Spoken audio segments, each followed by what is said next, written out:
নমস্কার, কেমন আছেন বন্ধুরা? সমৃদ্ধির খুলসুটি ঘরকন্যার আরেকটি ছোট্ট ব্লগে সবাইকে স্বাগত জানাই।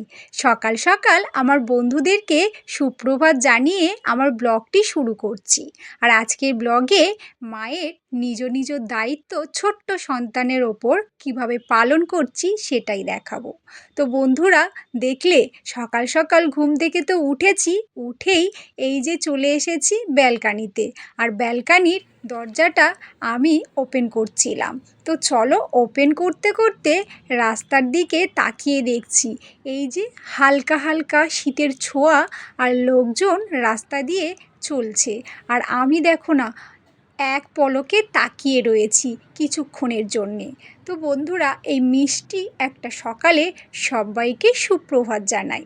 তো চলো, আজ সকালটা শুরু করেছি। আর এই সকালে মাম্মামকে নিয়ে কি করছি। গুড মর্নিং বন্ধুরা, গুড মর্নিং। চলো মাম্মামকে কুলি করাই নাও। ই করো। আচ্ছা, পুচ করো, পুচ করো। পুচ। মাম্মাম পুচ করেছে। মুখটাকে একটু ধুয়ে দিই।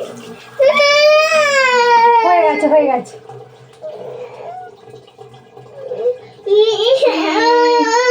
কি করতে হয়? এই বাবা, মাম্মা কিরকম সকাল সকাল দুষ্টুমি করে দেখো। আচ্ছা, হয়ে গেছে। Good girl.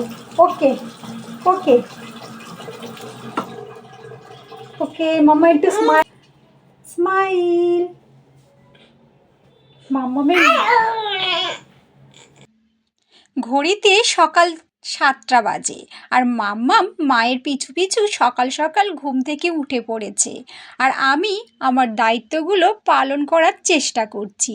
তো মাম্মামকে মুখ ধুইয়ে আমি বসিয়ে দিয়েছি। আর ও দেখো না, চকলেট খেতে খেতে টিভির দিকে তাকিয়ে রয়েছে। আর ওই যে কার্টুন ক্যারেক্টারগুলো দেখছে।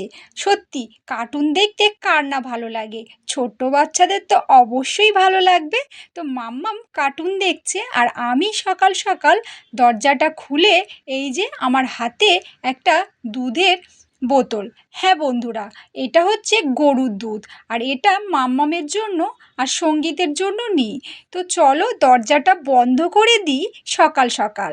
আর সকাল 7টার সময় হাসি মুখে আমি কি করছি, আমার নিজ দায়িত্বগুলো পালন করার চেষ্টা করছি। তো চলো, দুধের গ্লাসটা তো নিলাম আর একটা বোল নিলাম, তার মধ্যে ছাঁকনি নিলাম।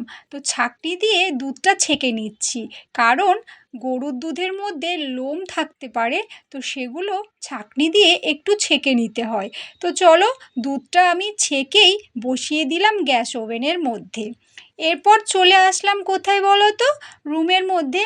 মাম্মামের স্কুলের ব্যাগটা সকাল সকাল গোছাতে হবে। আর কি যে টিফিন দেবো রোজ ভেবেই পাই না, কারণ ছোট্ট সমৃদ্ধি কিছুই খেতে চায় না।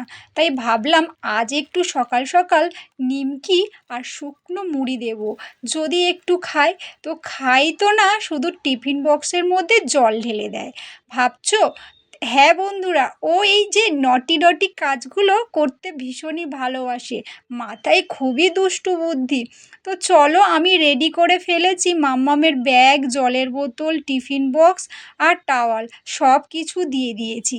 ওরে বাবা, এসে দেখছি মাম্মাম আমার সাথে রুমে কাজ করবে। কি করবে? আমি ঘর ঝাড় দিচ্ছি, ও একটা ঝাড়ু নিয়ে চলে এসেছে, মায়ের মতো ঝাড়ু পোছা করবে। আরে বাবা, একটু বড় হও, তখন দেখবো কত তুমি কাজ করো। এখন তো ঝাড়ু নিয়ে কত কাজ করছে। আরে দুষ্টু মেয়ে। সত্যি বন্ধুরা, বাড়িতে একটা বাচ্চা মেয়ে থাকলে এরকমই করে, তাই না? তো চলো, এরপর আমি রান্নাঘরে চলে আসলাম। আর দুধটা দেখো উতলে পড়ে যাচ্ছিল। তো আমি গ্যাস ওভেনের নবটা একটু স্লো করে দিলাম। তো বন্ধুরা, আমি কি আমার নিজ দায়িত্ব সকাল সকাল পালন করছি? তো কি বলো? আপনারা অবশ্যই কমেন্টে জানাবেন। তো চলো, আমি একটু স্লো করে দিলাম ওভেনটা। তো দিয়েই ভাবছি এরপর মাম্মাম কি করে। তো চলো, মাম্মামকে রেডি করাবো স্কুলে যাওয়ার জন্য। রেড কালার কই? Red no. কই green? Green colour no. Yes mamma white colour কই white? No. Yes mamma orange colour কই অরেঞ্জ? ছোট্ট সমৃদ্ধিকে একটা বল দিয়ে আমি একটু লেখাপড়া শেখাচ্ছিলাম আর বোঝাচ্ছিলাম ও রঙগুলো চিনতে পারে কি না। এদিকে ও সব কিছু চিনতে পারে, কিন্তু বন্ধুরা ও কথা বলতে চায় না, খুবই কম কথা বলে। তো বন্ধুরা আজকের আমার ব্লগটি কেমন লাগলো সেটা অবশ্যই জানাবেন। ভালো লাগলে একটা লাইক করবেন। টাটা।